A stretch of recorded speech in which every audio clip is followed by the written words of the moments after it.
Hello, handsomely beautiful human beings. My name is K.Short, and I am the host of Tomboi Talks. Today, we're getting into episode 4, where I get the opportunity to interview Lisa, who I actually had the chance to meet in Phoenix when we were both there getting some ice cream.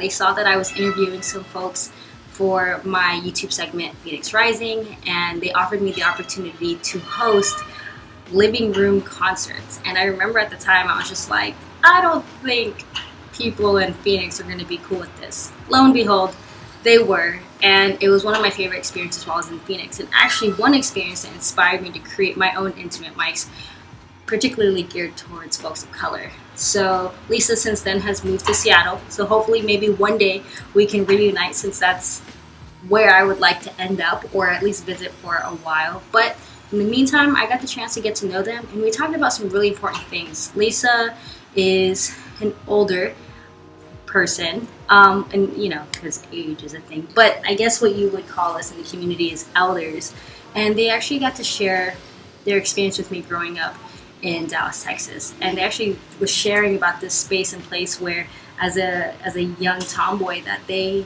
had a place to really discover who they were and be surrounded by elders to really guide them. And in the beginning, I was just like, yo, like, how come I never heard of something like this before? And it's really I know that these places exist, but I never got to see it in my childhood and in my experience up until now. So I feel like getting to know them, it really just showed how support is so needed in our communities. And but just getting to hear more of their experience and getting to know them and how they're navigating through professional life, because now they're an attorney, how they're navigating through love, and finding true love, and also realizing maybe the things that we may or not be proud of in our past relationships. And also they have a little one themselves and what it means to be a great parent.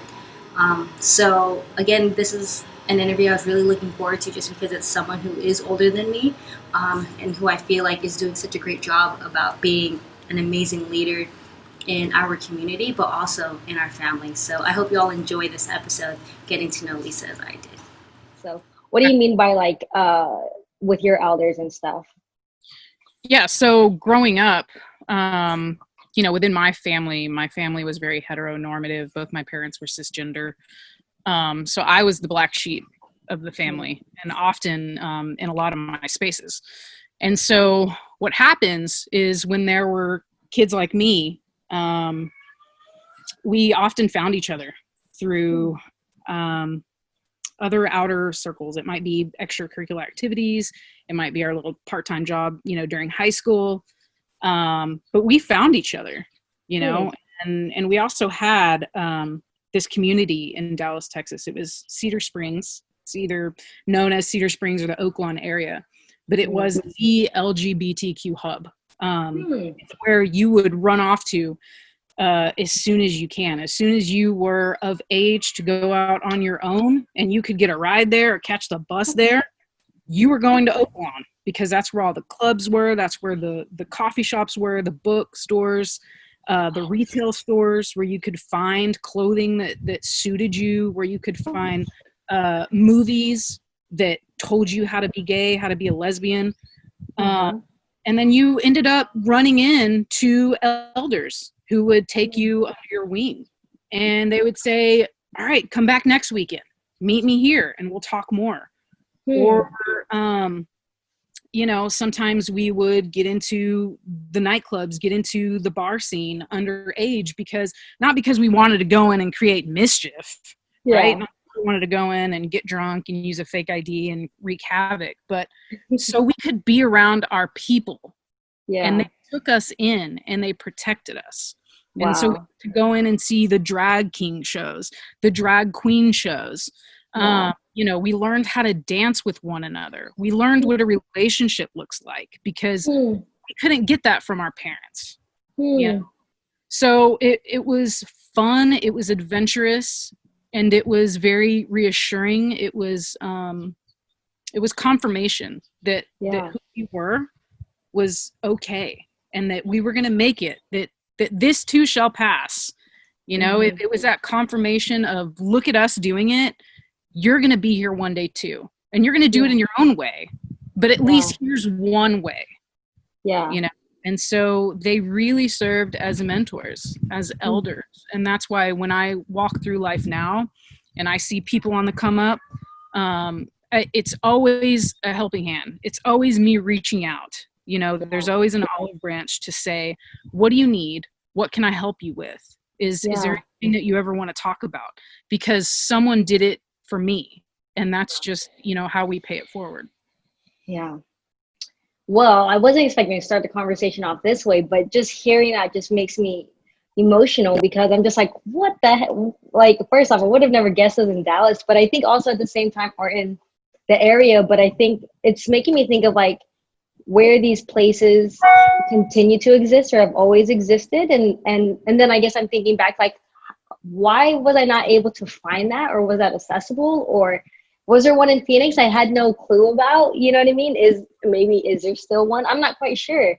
But I guess my question for you is like, when did you start gravitating towards that space? What is it, something that when you were younger and you already knew about it and you're like, I just can't wait until I'm of age and able to take the bus and feel safe enough to go in that space? Like, when did you start like learning about yourself and realizing, oh, I might be a little different than what maybe my family is expecting me to be? Yeah, I think I was 12 when I had my first crush, and that lasted a couple of years, and it was with a girl I played soccer with. And so we did a lot of travel tournaments together. We did a lot of, nights over. We were able to get really, really close to one another. But I remember always knowing that there was a different kind of yearning that was happening with that friendship when we were apart. It wasn't like I missed all of my other friends. And so that's kind of when I first noticed, okay, something's a little bit different. And it just so happened that my soccer coach was someone who lived in the Oaklawn district. And so he knew about me before I knew about me. Wow. But what he did was he accidentally would invite me over when big events were happening. Sometimes it would be Pride, sometimes it would be big neighborhood festivals. And he would invite me over just so I could see new things and experience new things. And then I kind of figured out on my own, like, oh, that's what I am. Yeah. And when I knew it, then I was like, oh, I gotta be here more. So I gotta come here more. So then it was always, can I go to Coach Mike's? Coach Mike has, this he wants to show me, or whatever it was for me to find my way to the Oaklawn district. That way I could spend time with people that I felt like were more like me and that were representative of what I was experiencing. Did your parents or family know what space you were walking into willingly and wanting to be in that space? I don't know exactly when they knew, but I came out when I was 14. Yeah. And still because of some shame and some guilt that was kind of tied in from not only my family's culture, but also a religious culture. I ran away for 2 weeks, and even though I had super supportive parents, I still had that fear in the back of my mind. What if? And I had heard about so many other stories. And most recently, the girl that I had a crush on, from 12 to 14, her parents found a letter between her and I. Oh, those letters get you in trouble. Had said, I see you more than a friend, right?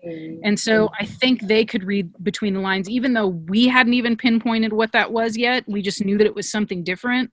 Coming off the back of that, and then knowing the pressure that I felt just from family, religion, it caused me to run away. So I was in high school and just kind of living from couch to couch, living in my car because I had saved up money and was working and had my own vehicle.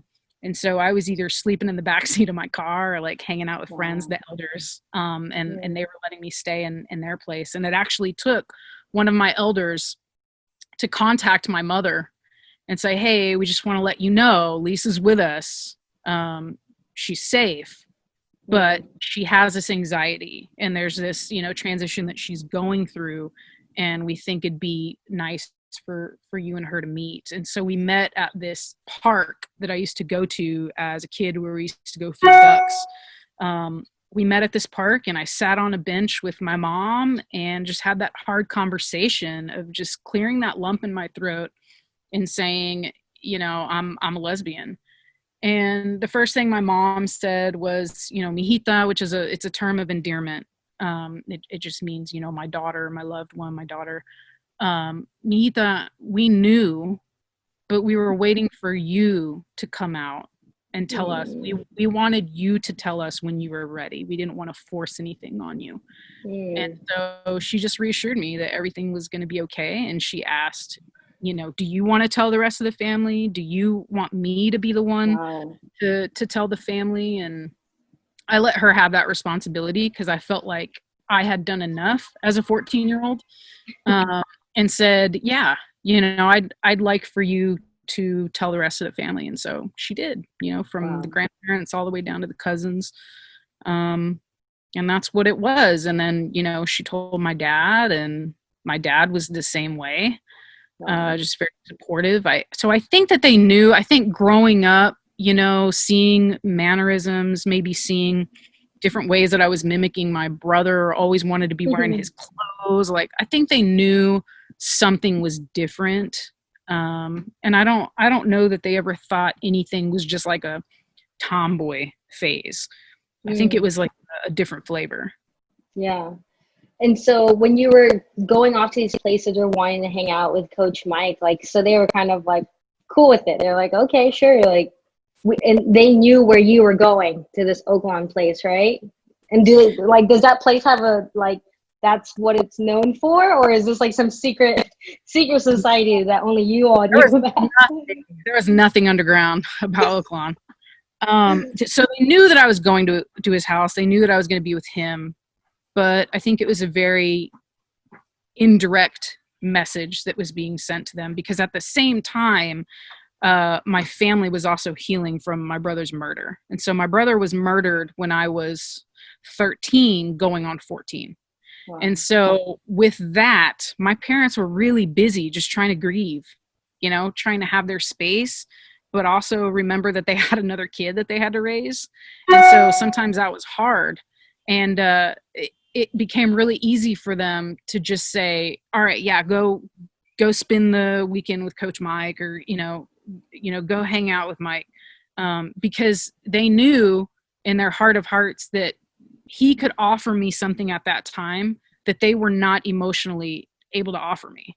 So it's kind of a lot of things happening at once. So I can't say that consciously they were really thinking about like, oh, she's going to go and be exposed to all these things, and either that's weird or that's great. I don't even think they made it that far. I think it was just like, here's this adult that's responsible, that's healthy, that's helping our daughter. Go be with this adult for now while we, grieve and go through what we need to go through. Yeah.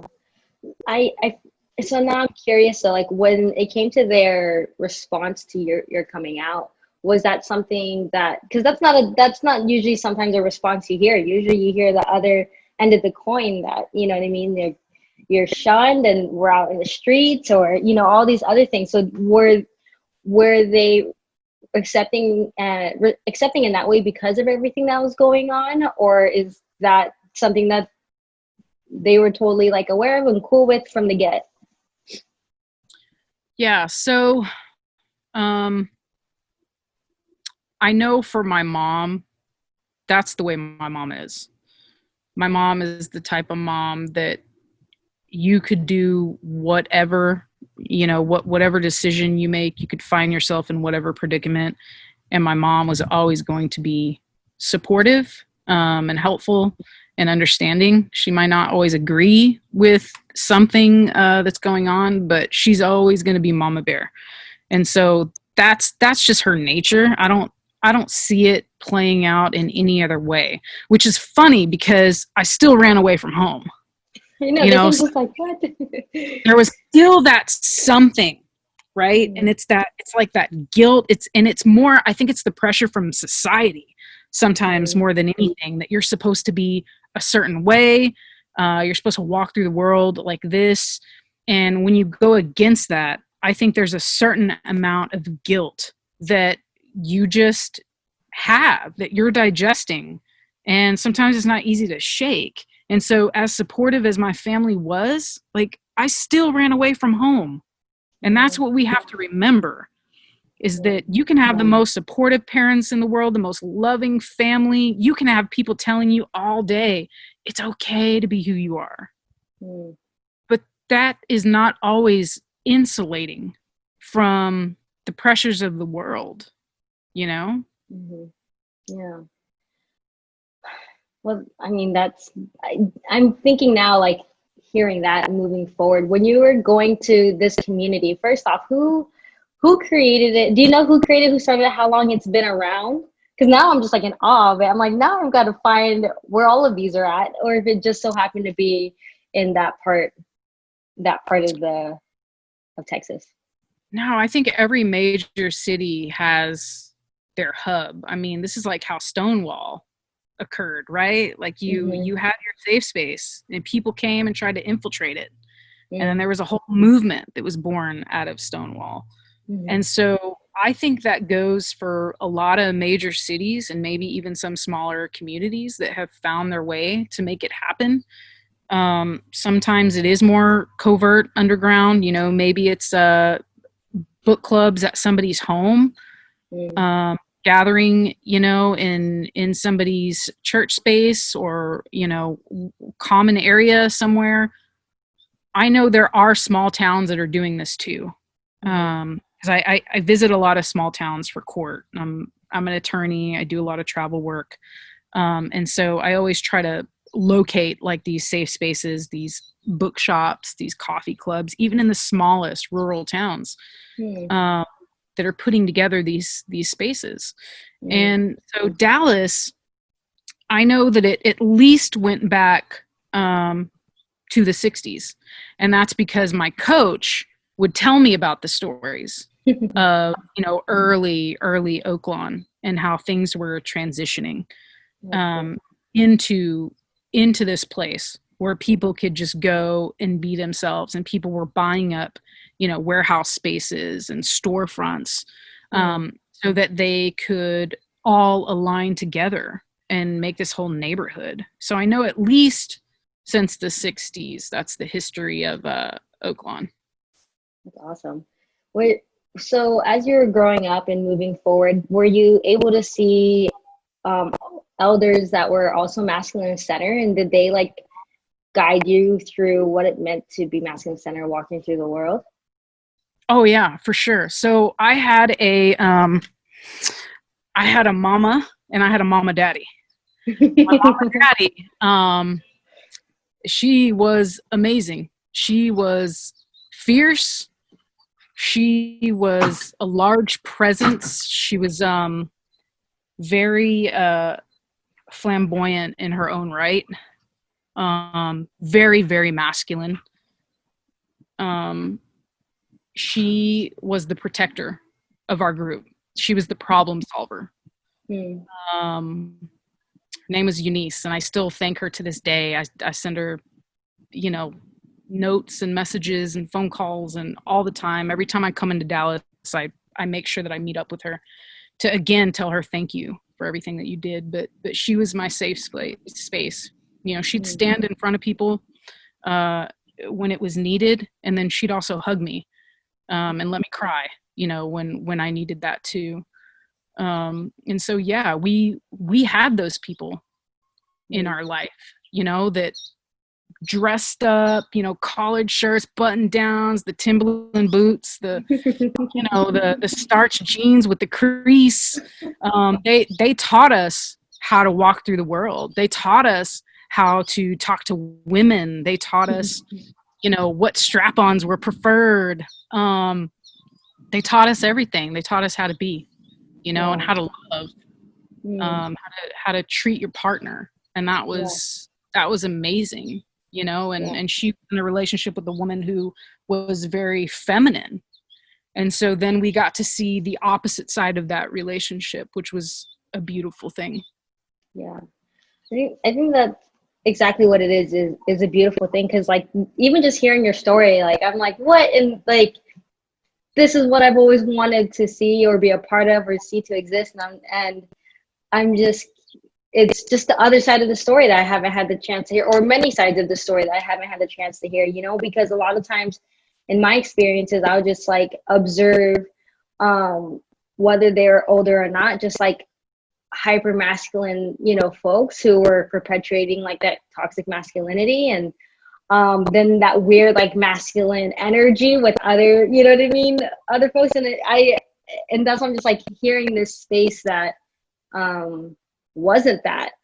I guess I'm curious as to even if there were folks who never went to that place in Texas, and you would go out into the world as you do, and interacted with other masculine centered folks. Like, did you ever feel that type of energy or toxicness? And how did you like combat that? I think I experienced things. I think there was definitely a difference between like cultures, between races, depending on what city, I was in.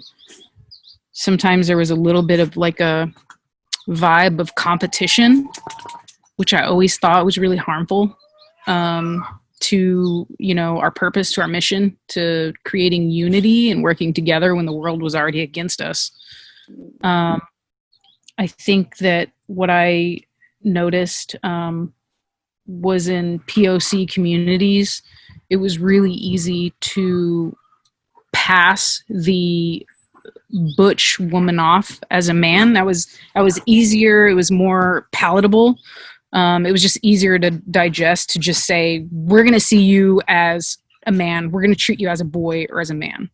And your name is now going to be this. And that was easier to have that binary perspective. And that's just the way that you were treated. There were some spaces where I would go into my friends' homes. It would be Black homes, Latino homes, and the grandparents, the elders, the uncles, the parents, they would just see me as a boy, as another boy, like their son. And it's something that in the beginning felt really endearing. I felt like, oh, I fit in somewhere, right? Like, I'm not this feminine person, and I'm not, I wasn't born a boy, but here's a way that people are making sense of things, and they're giving me a title, and it almost felt like acceptance, but really that was just their way of tolerating me. And I didn't know that, until the last 5-10 years of my life, that I'm really looking back on things and going, well, I think that was really more of them trying to figure out a way to feel comfortable with what was going on and who was in their house, more so than I tolerated you and I accept you. And it was different between cultures. And then, I remember thinking, in most of the white families that I would be exposed to, it was okay to be two lesbians and both have long hair and both wear makeup, both be femme. To me, from my point of view, it seemed like that was more accepted in the white culture. And so I don't know if that had any influence on my wanting to feel more masculine, wanting to appear more masculine. I don't know. But I do know that type of expression, I felt more confident, wearing the clothes that I was wearing, having my hair short, shaved head, most of the time. I felt more comfortable in my skin walking through the world in that way. It's not really until this modern day, like today, that I see things more on a scale, that it's not a binary, thing, you know, gender expression, gender identity, how those are two very different things. I see things more on a grayscale now. It's not so binary, but growing up and being in the culture that I was in, and in the circles that I ran in, it was a very binary thing. Either you were a femme lesbian or you were a dyke. And if you were something in between, people didn't know how to handle that. You know, even within the community, people really didn't take to that very well. So I think that's like also what I'm asking you, like, how did you not, and if you did, like, not just fall into what was expected of us, you know, like I said, we talked about that competition, sometimes energy that you have, maybe this idea, usually it comes with the partner that you have, and maybe some idea that there's not enough of us. So it's like, I don't know, did you have groups and spaces where you were around other masculine center folks and masculine center women, and be able to have those conversations about exactly what you're saying, how to be in a relationship, and in a healthy relationship at that, or like exactly what you're saying also with like the best, you know, with the best sex toys, or like whatever the case, you know, like I feel like as masculine center folks, we walk through the world of like, did you have people to go to the mall with, you know what I mean? Yeah, just maneuvering through that, and like growing up and being able to have some clarity of who you are, and especially moving forward of thinking the professional world that you're going, that you went into. Yeah, I don't think I really had that until, I mean, not within peers. Like with mentors, yes. Yeah. Within peers, I don't think I had that until I was in my 30s, feeling that I could have those conversations with other, you know, butch women, left of center women. I honestly don't recall being able to do that like in my 20s. It was very much just about, you know, how much you're bench pressing, and, you know, how many women you could get numbers from. You know, it was very much like, let's just mimic, you know, the dudes. Let's just do what the dudes are doing. Yeah. And it never felt good. It was never fulfilling. It was never genuine. But for some reason, it's like we still had to go through that maturing process to really figure it out. Yeah, that maturing process as a community, I think, you know, like I even think about just even being in Phoenix, also coming out around when I was 12 and like going to Pride, and never, like I was there, but I never felt like this was my place. You know what I mean? Like, this is where I want to be. And now I'm thinking like, why am I 12 years old at Pride? But I'm like, I mean, they have the younger sections too. I'm like, why am I there?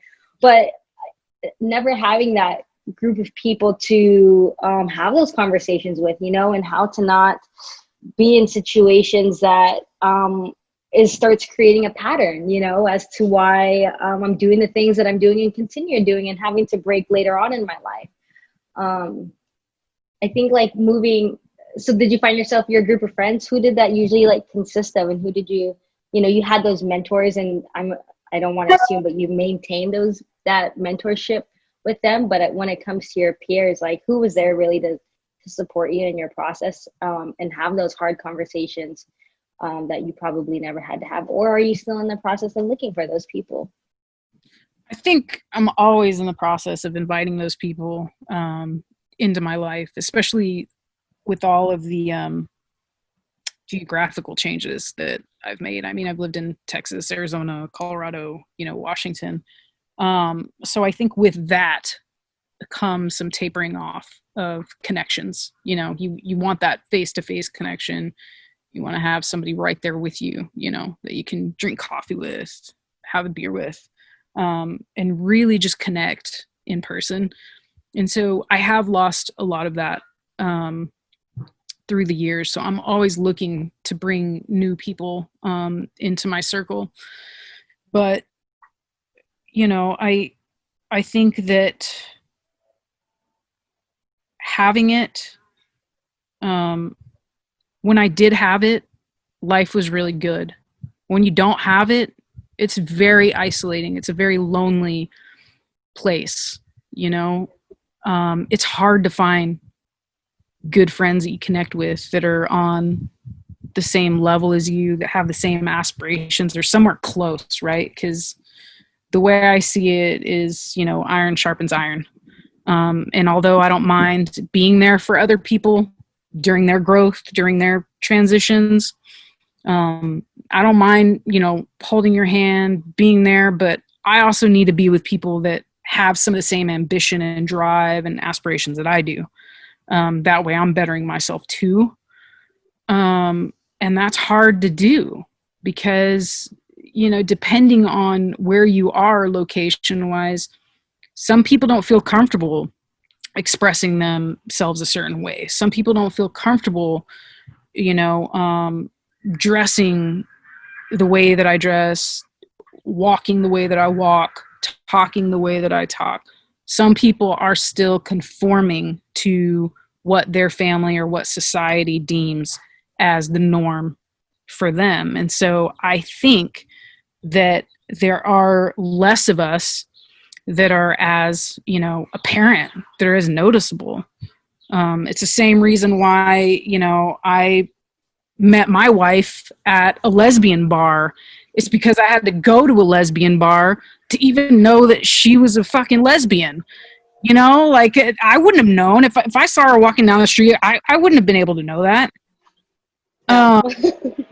So you have to feel that you can go to these spaces and connect with people. And even then, you know, it's rare that you find that stud, that masculine person that's like, hey, what's up? Let me swap stories with you. Mm-hmm. Because again, you feel that it's like you feel that tension of being good enough, of being good enough, you know, being whatever enough, because we're so used to not being good enough with all the pressures from family, society, that I think that it's already kind of built within us to have that insecurity that we just kind of walk around with, sometimes unknowingly. And I think that's what gives us the chip on our shoulder. So to be vulnerable, you know, to find those friendships, you have to be vulnerable. And to be vulnerable, sometimes that almost looks like weakness. But you have to be able to tap into that, you know, sometimes. Yeah. Since you brought it up, talking about your partnership and meeting them at a lesbian bar and stuff, I don't know you two personally, but it seems like it's, you know, a healthy relationship. And I think, I mean, you have a little one with you two, not so little anymore, but I'm saying this wholeheartedly in terms of like knowing that this has been my weak point in my life, you know, is romantic relationships, and realizing that I continued a pattern where I was looking for that validation from my partner, you know what I mean? And sometimes that meant looking for two partners at the same time, because that's how insecure I was, you know, and am and continuing to work on. What is it like, you know, finding someone that, I don't know, how did you know that they were the right one? How do you know that this is something that you both want to go through the world and have a family and want to be in this partnership for life? Yeah. So at the time when I met my wife, I was exiting a pretty volatile relationship with someone that I had been with for about 6 years. And this person was not a lesbian. And so that always creates a little bit of insecurity, and, you know, it fuels the fire in a relationship, sometimes negatively. And so again, I found it hard to meet lesbians, and everybody has their own cup of tea, whatever works for them. Sometimes they can do, you know, the relationships with pansexual folks, bisexual folks, whatever, right? Everybody has their own standard and wants. And mine was, I wanted to be with a lesbian. And I could never, ever find that. I always found women who were attracted to butch women, but that also liked men and were with men. And so I think that's a large reason why a lot of my prior relationships didn't work. But I was very promiscuous. I was very hypersexual. And that really stems from a lot of overlaying, compound. But the night that I met my wife, I was actually there with 2 other women. Oh my goodness. With 2 other women, and they hated each other. They knew about each other. But I wasn't in a committed relationship with either one of them, right? So I thought I was doing the safe thing and being honest, and I thought I deserved some sort of applaud for that. But yeah, there were 2 women there who were very furious when they realized that I saw Kat, because there was something in me that clicked when I saw Kat, and it was no longer about what felt good in the moment. It wasn't impulsive. It wasn't sex driven. It wasn't about who was attractive and who could buy me nice things. There was something that clicked that night, and I approached her and asked her to dance, which I had never in my life asked anyone to dance. Up until that point, I was the type of person to go out on the dance floor and I'd dance by myself. And soon enough, people would come and dance with me. I never actually had to ask anybody and be so aware and so intentional. But I was very intentional when I went up to her and asked her to dance, and she said no. So, The build up. She said no. That hurt my feelings. I didn't know how to take that. I'm like, here I am, never having to have asked anybody to dance with me, and I go and ask you to dance, and you said no? You must be. Oh my god. I licked my wounds, and I came back and I said, okay, you don't want to dance. Do you not like to dance? Because there's got to be a reason, right? It can't just be that she's not interested in me. And she's like, well, I don't know this music. I don't like this music. So I'm like, cha-ching, here we go. What kind of music do you like? Like, well, I like this, I like that, right? She goes on and explains some stuff. And so I run up to the DJ booth and I pay the DJ $20. Yes. So she'll dance with me. And so before the end of the night, we were dancing and we exchanged numbers. She was in from out of town. I was also in from out of town. I just happened to be in Dallas that weekend because I was coming in from.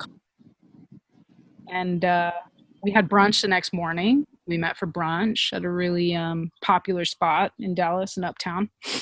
And then that next weekend, I flew out and visited her. And after that, it was just, that was it. No one else mattered. I didn't need, multiple partners. I didn't need adoration and validation from other people. All of a sudden I had tunnel vision. She was the only thing that mattered. And since then, that's the way it's been. I have felt enough in her presence. So it took a while. It took a lot of really volatile, shitty relationships to get there. But fortunately enough, it happened. And I say fortunately, not because anybody else should have this goal, but because I was a true romantic at heart. Like I may have played the game. I may have looked a certain way to people, and I may have, caused a lot of friction. and had a lot of bad, breakups, getting caught cheating and everything else. But truthfully, I was a hopeless romantic. I like the snuggle time. I like the staring into each other's eyes. I like poetry. That's what I wanted. But I was almost like conceding up until that point, because I think I was getting just hopeless, thinking that it was never going to come to me. What are the odds? Where am I even going to meet a woman? How am I going to know when a woman's actually a lesbian, in this world? So in hindsight, what do thinking about your younger self, thinking about all of us, masculine centered studs, but just all of us out here who were just looking for love, what do you think in hindsight it really is that's holding us back from having something that's so, so healthy and so good for us? And I guess being able, and I guess giving just even your experience of like just being able to decipher between what's something worth taking on and continuing to pour and water into, as opposed to one that can just be like something else that hurts us in the process. Like you were saying, the person that you got out of a relationship with, like, I'm sure that did a good number on you, but and I know it's something that we can't always avoid, but I do think that at some point we probably do it more often than we need to if we just took a moment to be like, yo, like, what's going on here? So what would you say to us younger folks out here trying to figure out this love thing? I mean, I think with any relationship, right, no matter what your sexual orientation is, no matter what your gender identity expression is, I think that we all tend to we tend to look the other way when we see red flags. So I think that happens all the time, right? That's for anybody, all walks of life. But then you're adding on this extra layer of being a little more unique, your needs being a little different. So then it's like the pool of opportunity seems to be even smaller. So out of that desperation, you might let something go on for a little bit longer than you need to. There might be more than red flags. You know what I'm saying? There might be banners. And you're just like, well, fuck it. Like, she's pretty. Or, like, she makes me laugh. We have good times. We're both going through the struggle together. Like, you might find all these reasons of why you should continue on something that's not going to be fruitful in the end. But it's like all the while, your body's telling you this is a no-go. Your mind is telling you this is a no-go. We just ignore all of these red flags to try to appease those, short-term goals, so we can feel good right now. But we're not thinking about, what about 5 years, 10 years from now? What characteristics in this person are still going to be mutually beneficial, later on down the line. I just don't think that we're given the opportunities sometimes to be as intentional as we need to be. And I think that comes with that feeling of, well, maybe there's not enough of us out there. Maybe, I'm not going to be able to find the right one because, there aren't a ton of fish in the sea. Everybody always tells you. It starts to feel like that's not the case anymore, because when you're moving around the world, sometimes it feels like you're the only one like that, whether it's your workspace, your family, your extracurriculars, sororities, like everything. You're the only one. So how are you going to tell me that there's other fish in the sea? Like, I'm the only one here like this, right?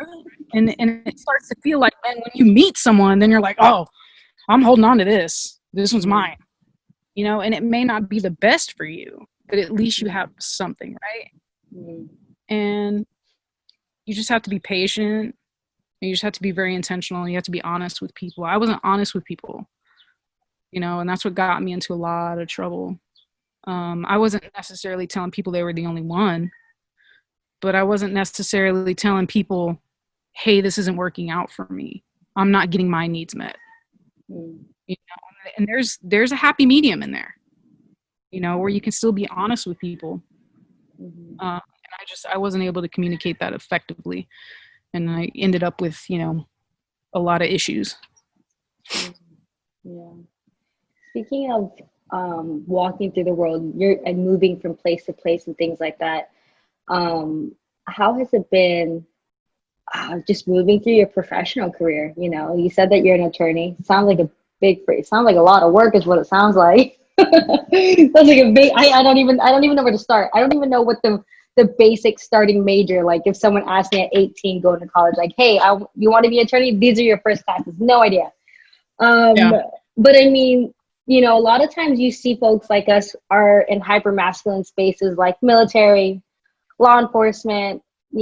I see a lot of us driving UPS trucks. Not wrong, you know what I mean. So there's like this weird like we're like ending up in like these places, and it's like, you know, um, and again, this is like a part of this project is being able to find that we're out here again, like not just surviving and doing things of what we think, this is socially acceptable for us to be in this space, but going into these different kinds of spaces and places where we can definitely thrive in and be successful. And I know that y'all are out there. That's why I'm like starting with you. So yeah, how has it been like just moving in a probably, I guess, non-traditional career? I'm sure just even coming from your family, and coming from the backgrounds that we have, like how has it been like moving through the world as a professional and getting the support that you need and just that journey overall? I started out with trying to join the Army, went through basic training, and got discharged during Don't Ask, Don't Tell. Wow. So, I did try that. And when that didn't work, when I felt that rejection, I thought, what's the next best thing I could do that would still make my family proud? And I became an officer, and then I realized I cannot get down with all the social injustice. And so, between being a deputy and then a police officer, it didn't last very long when I used my voice one too many times and eventually, became the black sheep and got blackballed because I was speaking out against, racial injustices and speaking out against officers who were treating people differently because they were gay or lesbian. So then, coming out of law enforcement, I knew I really did still feel very passionate about law and learning more about legislation and policies. And so I thought, I'll go to law school. Law school was a lonely place. I was one of two people that identified as being butch. And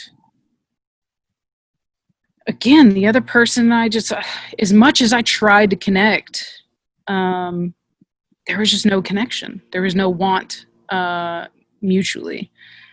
And so I was like, all right, well, I still have to find like my circle of people, my friends. And so luckily, I found some people that were still very respecting of me, my wife. And so I was able to make that work. But, when you're going on like retreats with them and vacations, right? These people are becoming like your second family because you're going through the trenches together. I still didn't feel like I could be me. I'm again with people who are nothing like me, who have not walked anything like my journey. And that was from a socioeconomic standpoint to me being a lesbian, me being Latina. Like I was also the only Latina person there.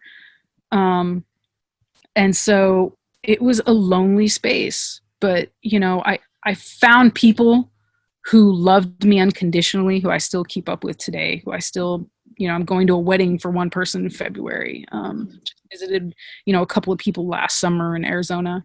So I'm still connected to these people, but it still wasn't like finding that representation that I yearned for, whether it be from professors, to, people that I could study with.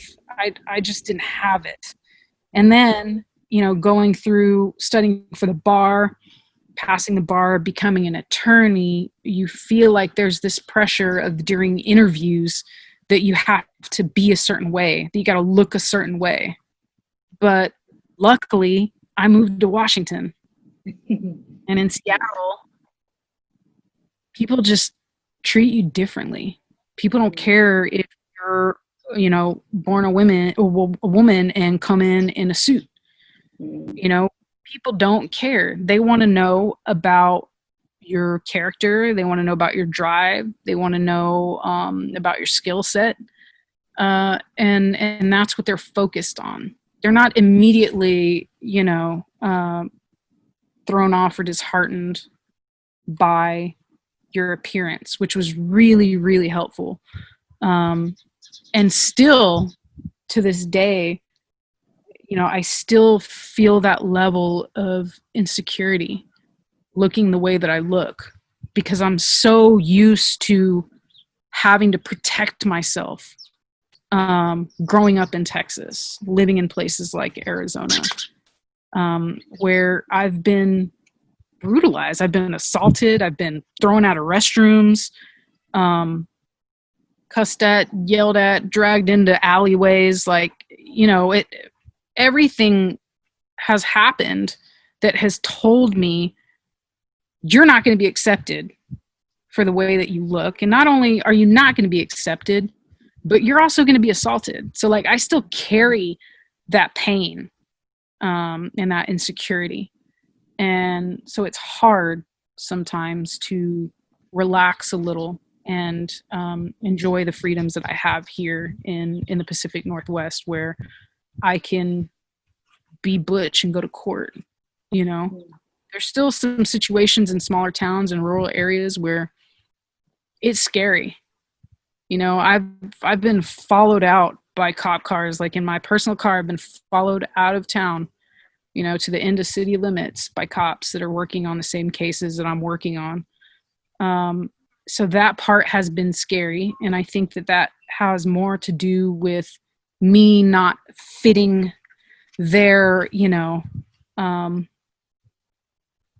social molds. I think it has more to do with that than just that we're adversaries on a case. I think there's something different going on, so it's still hard. Yeah. And I think that's a big part. That's also another part of this, right? Like this journeying alone, where I feel like it's something that is happening too often, and I first just want to commend you for being where you're at, like the fact that you did go to the army and then you went into law enforcement and still wanting to fight those injustices within the system. You know what I mean? That's hard on its own. You know what I mean? Going through that process first off, but being in these systems that are even more perpetuating of that culture than anything, but the fact that there was still something inside of you that was I can still do something about that. You know what I mean? And especially with everything that you've gone through, I'm sure could ask anybody to just give up. You know what I mean? So I guess my question for you is what's asked you to keep going?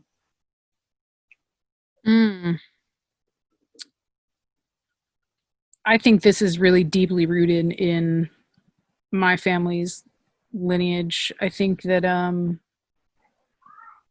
just generationally, I've learned that, and this is not correct, but I've learned that I'm not good enough. I've learned that I have to keep striving. And then I lost my brother. And so, at each generation, it almost feels like there's this pressure to accomplish a certain amount of things, to achieve, certain milestones, right? And so losing my brother, I felt the pressure of taking on having those milestones for him, doing the same work that maybe he would have done, creating a legacy that would be equal to him and I. And so I think some of it stems from that. So it is very situational to me.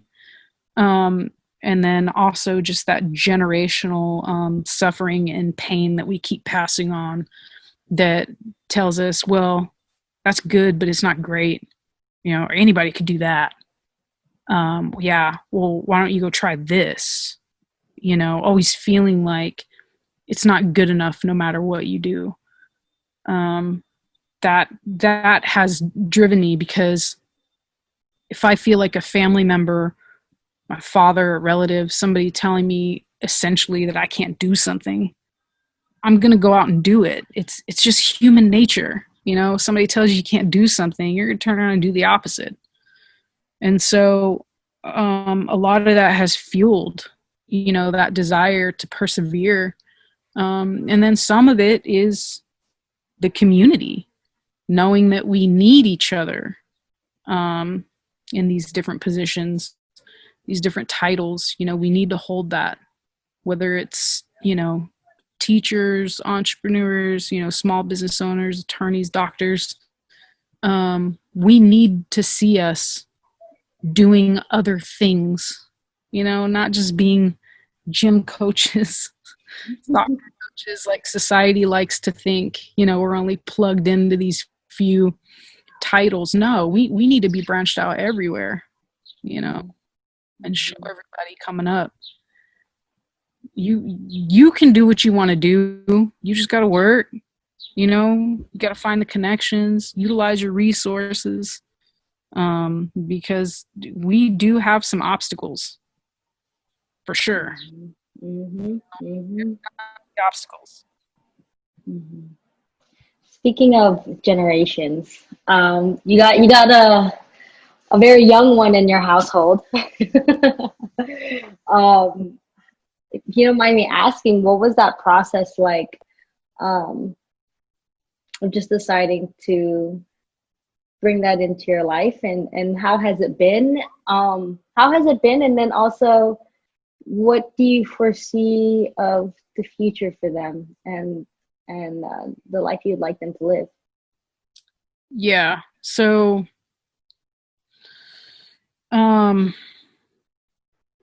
I've always wanted kids. Since I was young, I can remember wanting family and feeling security with the idea of having my own family, because it was like, well, they did things this way, and that's what worked for them, but that didn't work for me. I want to change the story. I want to flip the script, do something different, and I want to have a lot of kids. And so we're starting out with D, and D's been amazing. We used a known donor, somebody that I've known since high school. And D has just been as rewarding as we thought, the experience of parenting would be. And we were very intentional about it. Obviously, we're in a lesbian relationship. It takes sperm, so you got to be really intentional about it, right? Even from the physical, biological standpoint.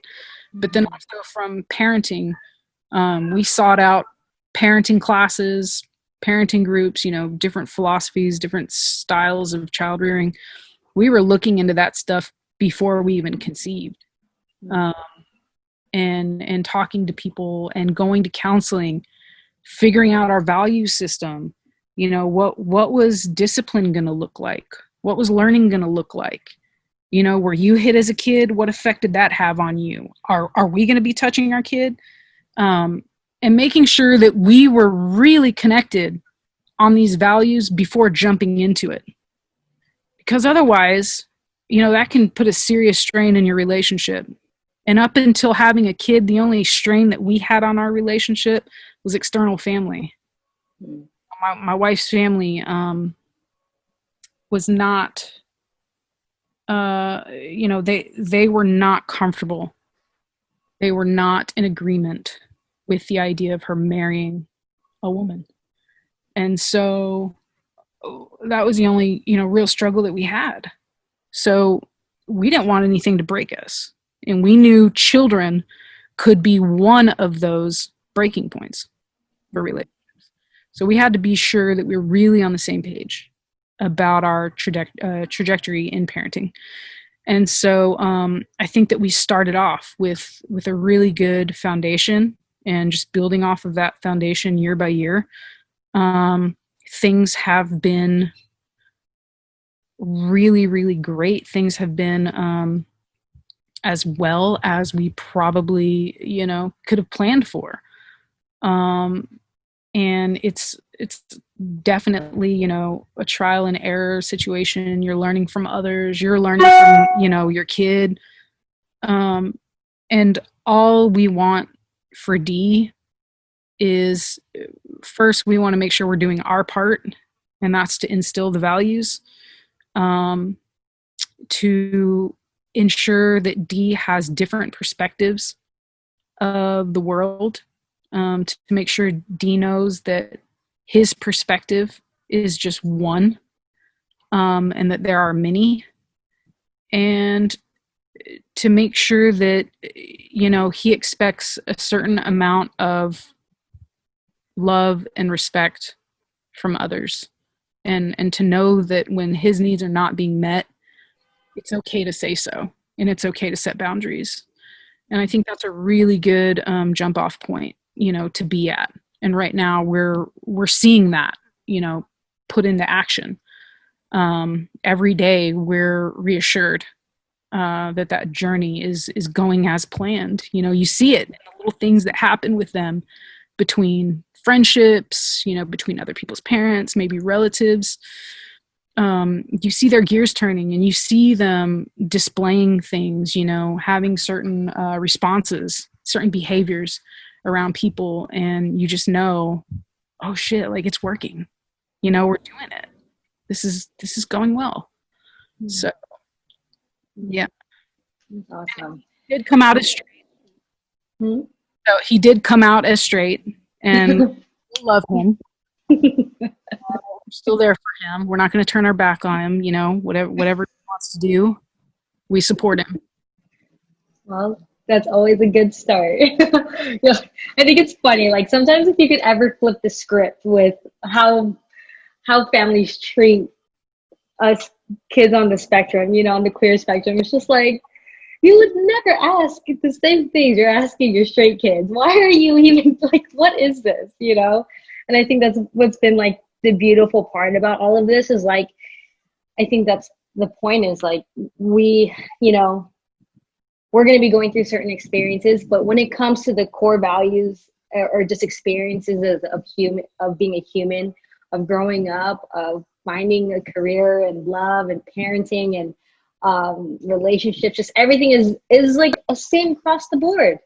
You know what I mean? But sometimes it just needs to be heard from somebody who's living a similar life or going down a similar path, and knowing that it can be done. And I definitely feel like despite the obstacles that you've gone through, and especially, doing it ahead of us, at the end of the day, it's the path that, you're, laying your machete, making sure the path is a little bit more clear for us that are coming up behind you. So I just want to say, I think you're doing a great job, you know what I mean? And I know for a fact that if even if we had a little bit more time in Phoenix, I know that odd, weird way that we met was so necessary and was meant to happen for whatever reason, like, I even imagine myself, if you're still in Seattle and me and my partner go up there, I don't think Donovan will need a babysitter by then. I don't know how soon, you know what I mean? But it's like, just so we can get a little taste. So like, at least with I'm gonna assume a great kid, I have no doubts about that. So I just want to say thank you so much for sharing your story. It's really inspiring. And like I said, it's just, you hit everything on the head, like everything where we need to be in more of those spaces, and we need to be supporting each other. And that's what I'm saying. Like, I really want to us capturing our story now is allowing for the next generation, like, why, like, questioning that weird tension, you know what I mean? Because it's not doing it any good for any of us, right. And it's like, and I think at the same time, as long as we're all still existing in the world, I'm also curious in what way, how can we kind of like bring it back to some extent, because there's still others out there that are living their life probably still alone because of the things that they haven't had the chance to have access to. And I'm just like, if it's all on a website and they can have, see the different stories and lives that we're living, then there's going to be some way somewhere there's going to be little versions of, what's the word, Oakland, you said? Yeah, the Oakland area. Yeah, it's like, and for that to be more prominent and accessible, you know what I mean? I'm over here frustrated, like, how come I didn't find my Oakland? What the heck, But it's like being able to create that space and have those conversations so we can continue the great work that even that small community was doing, but within our own, with intention, and continuously with each other on the spectrum. So, right. I'm going, before I log off, I want to ask you this is the last question. What advice would you give to your younger self? My younger self. Yeah. Listen to your gut. Listen to your gut. And don't just hear it, but listen to it and give it space. Yeah. We had a lot of. You had a lot of what? We had a lot of answers. Mm-hmm. When did you start listening to your gut? Probably not until my early 30s. Do you think that that's oddly intentional and weird? Like that it's usually around this time where things start becoming a little bit more clear in the human experience. It's not like that for everybody, but it does seem like a general feeling sometimes. Yeah, I think so. I think it's, I think some of it is developmentally appropriate. And then I think, again, some of it is, society pressure driven, to be a certain way, to do a certain thing. And so we just have, a little bit more of a unique experience. And so that sometimes clouds, the judgment. It shushes our somatic responses that we have. Our red flags, sometimes we tend to willfully override those things. All right, y'all. I hope you enjoyed that episode getting to know Lisa. I know that I did. It was an amazing time just getting to hear their story because we never really actually had the opportunity to get to know each other. We just hosted this awesome open mic through So Far Sounds, and they ended up going to Seattle, and that was that. But after I pressed stop recording, I actually got to chat with them a little bit longer, and I really wish I would have pressed record again, but I just wanted it to just be as authentic as it was. But I want to share with you what they ended up sharing with me. And they are basically in the process of really healing those wounds within their family. Because of COVID, of course, things kind of slowed down for a lot of people, and they've been wanting to really have those important conversations with the family members in their current family, and recognizing like it's gonna translate to the family that they're currently building.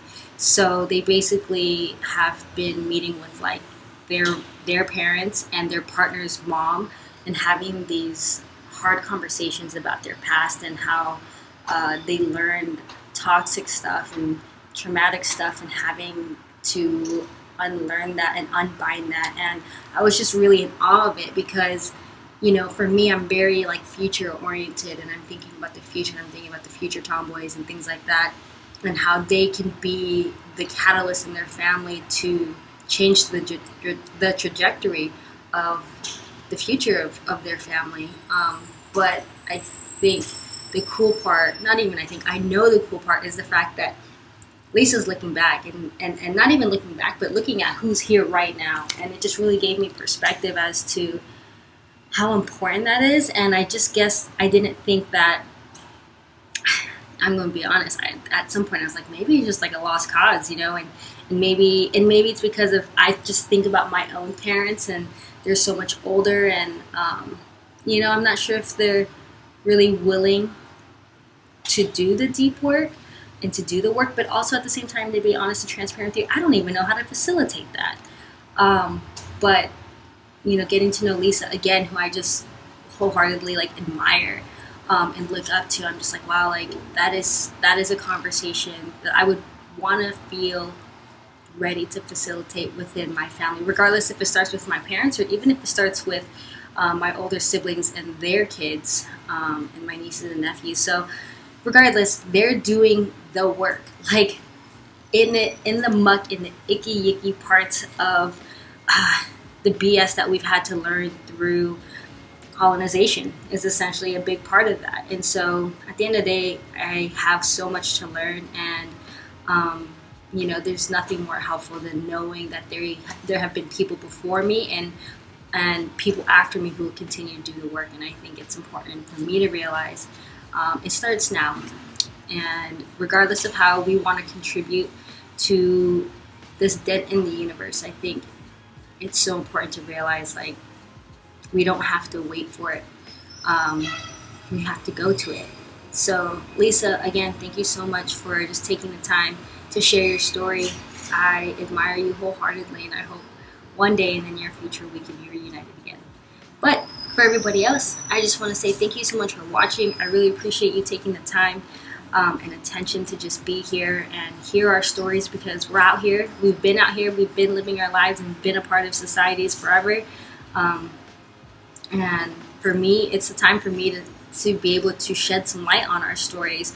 And, I think the best part and fun part is that it's not these extravagant things. It's just us also being human, trying to figure it out too. But all we really need to know is that there's someone on the screen that looks like us. There's someone on the screen who can be met in real life, and knowing that we're not alone in our journey. So with that said, if you all know any other positive leaders in our community, in the professional space, in the creative space, is doing dope stuff in the community, please leave them in the comments below or reach out to me on social media. You can follow me at my personal account, K.Short, or you can follow me at the Tomboi International account that I'll post right over here. Why do I keep doing this? Over here. Yes, I'll post it here. I don't know, I just like this corner better. Anyways, I love y'all. I appreciate you, and stay tuned for the next video. Talk to you later. Bye.